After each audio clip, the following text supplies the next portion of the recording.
Catching Babies. Married Stepp Burnette Hayden, 1858 to 1956.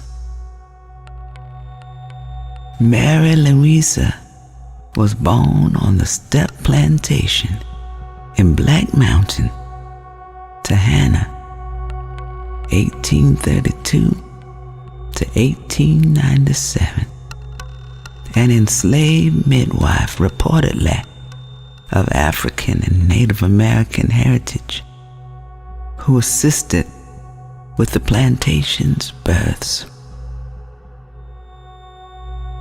Midwifery was a skill passed from mother to daughter, and so Mary Louisa also entered the profession. After emancipation, most formerly enslaved midwives continued serving the community, though none had an education in medicine, and many had no formal education at all. They performed the duties of doctors, who in some cases would not deliver black babies. Elders recall an oral narrative of Mary Louisa's pride in leaving the plantation at the age of 5 when her mother learned of the Emancipation Proclamation. Like her mother, Mary Louisa's services were in high demand. Her midwifery practice flourished, and she delivered hundreds of black and white babies throughout the valley, including countless Stepp and Burnette descendants born from the 1800s to the 1940s.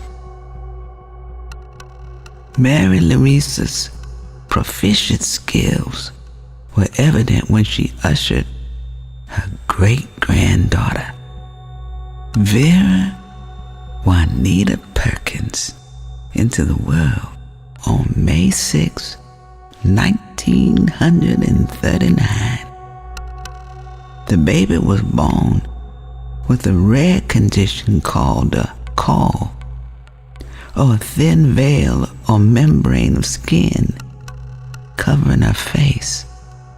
Had Mary Louisa not skillfully removed it, the baby would have suffocated.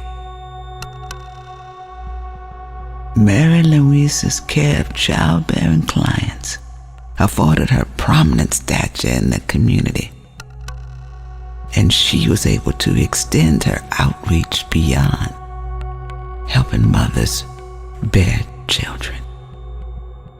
Her skills as an herbalist and natural healer, combined with her extensive knowledge of the area's common plants, golden seal, black cohosh, crushed ragweed, ginger, and garlic, to name a few, enabled her to look after the health of entire families.